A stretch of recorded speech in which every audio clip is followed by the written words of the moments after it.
Hola a todos y a todas. En este vídeo vamos a hablar sobre la distinción entre posesión mediata e inmediata. Es esta una distinción que no viene recogida en el Código Civil, pero que es muy utilizada por la doctrina y la jurisprudencia. En realidad, esta distinción parte de otra que sí recoge expresamente el Código Civil en su artículo 432, y es la que discrimina entre posesión en concepto de dueño y posesión en concepto distinto de dueño.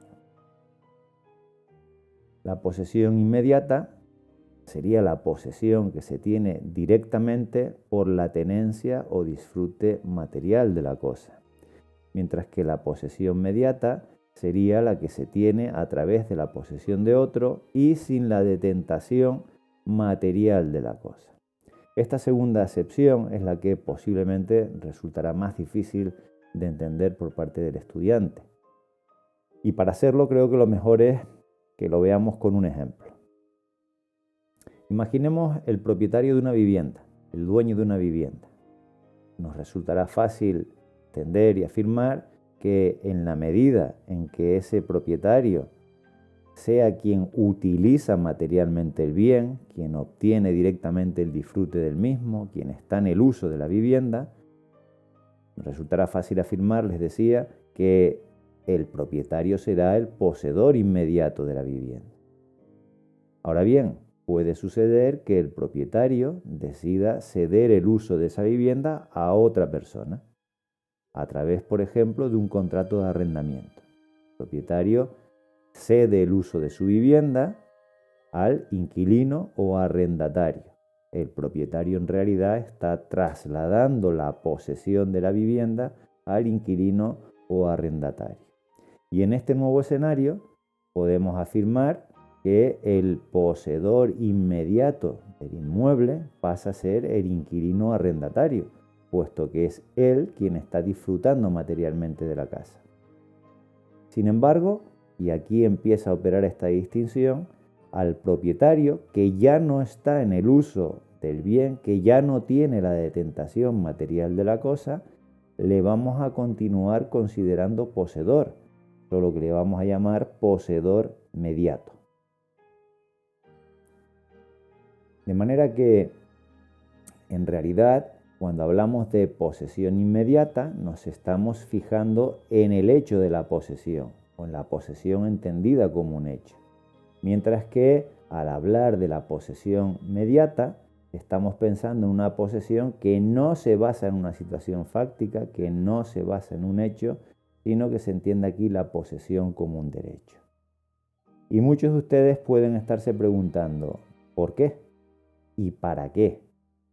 ¿Por qué el derecho establece esta distinción? ¿Para qué lo hace? ¿Qué utilidad tiene distinguir entre el poseedor mediato y el poseedor inmediato?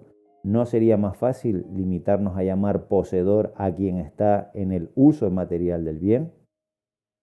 Nuevamente, para entenderlo, lo mejor es que nos fijemos en un ejemplo.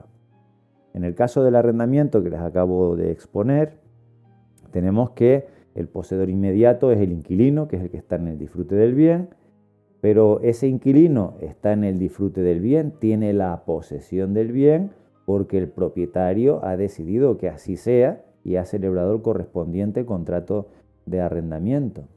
De manera que cuando el derecho le reconoce la posesión mediata al propietario, lo que está haciendo en realidad es reconocerle que tiene acceso a la denominada protección interdictal. Le está reconociendo que puede defender sus derechos a través de un mecanismo especial que son los interdictos.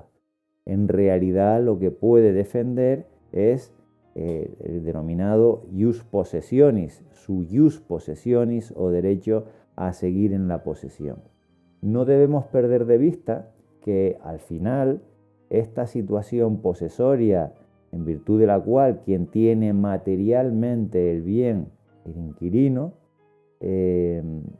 viene determinada por la voluntad del propietario. Es el propietario el que decide arrendar el inmueble y por tanto el que decide que se genere este estatus posesorio. Cuando el derecho le brinda la protección de los interdictos, lo que está haciendo es permitirle defenderse frente a cualquier perturbación de la situación posesoria que él mismo ha decidido crear en relación con la cosa. Y esta es la razón y la justificación de que se le brinde esa protección al propietario y de que le llamemos poseedor mediato. Es un modo de arbitrar en su favor una protección que, visto desde esta óptica, no tendría sentido que se la negáramos. Sería absurdo que el verdadero propietario del inmueble no pudiera valerse de una ventaja tan clara como es la defensa interdictal. De manera que en esta situación el poseedor mediato, el dueño de la vivienda, puede utilizar, decimos, los interdictos frente a cualquier perturbación. Y ello implica que podrá utilizar los interdictos frente a un tercero, un usurpador, un ocupa, que ocupe de manera ilegítima la vivienda. En este escenario, si alguien ocupa de manera ilegítima la vivienda que tiene cedida en arrendamiento, el poseedor mediato, el propietario, podrá utilizar los interdictos para restablecer la situación posesoria anterior. Pero es que incluso el poseedor mediato podría utilizar los interdictos frente al propio poseedor inmediato en aquellos casos en los que éste atacara la situación posesoria anterior. Imaginemos, por ejemplo, que el inquilino deja de pagar la renta y pasa a decir que el inmueble es de su propiedad. Con esta conducta está poniendo en jaque, está amenazando, está perturbando la situación posesoria anterior y en esa medida podríamos decir que se produce una perturbación posesoria frente a la que podría reaccionar el poseedor mediato.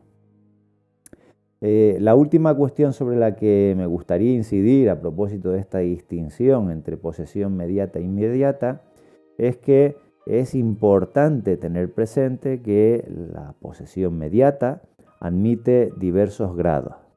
Esto nuevamente lo vamos a entender fácilmente a través de un ejemplo. Vamos a entender a qué nos referimos con estos diversos grados que admite la posesión mediata. Si nos fijamos en el esquema que aquí les planteo, puede suceder que el propietario de una vivienda la ceda en usufructo a otra persona. Esa otra persona, el usufructuario, tendrá en su favor un derecho real limitado, el de usufructo, en virtud del cual puede usar la vivienda. Una de las facultades que tiene el usufructuario es ceder el uso de esa vivienda a otra persona en virtud, por ejemplo, de un contrato de arrendamiento. De manera que la vivienda, el usufructuario, podría ceder su posesión a otra persona en virtud de un contrato de arrendamiento. En este supuesto que les estoy planteando, tendríamos que el arrendatario sería el poseedor inmediato del bien. Sería quien está en la tenencia material del bien o de la cosa. Sin embargo, el usufructuario será poseedor mediato, puesto que es él quien le ha cedido la posesión al arrendatario. El arrendatario, mediante su posesión, está reconociendo el derecho del usufructuario, al que vamos a considerar poseedor mediato. Pero es que a su vez el propietario, que es el primero que está en la cadena, es también poseedor mediato. La situación del arrendatario y del usufructuario deriva también del derecho de propiedad del propietario. Es el propietario el quien en último término ha generado o ha dado lugar a este estatus posesorio. Cuando hablamos de que la posesión mediata admite diversos grados, nos referimos precisamente a esto, a que puede existir una cadena de poseedores mediatos. En este caso tenemos dos, el propietario y el usufructuario, mientras que el arrendatario sería el poseedor inmediato.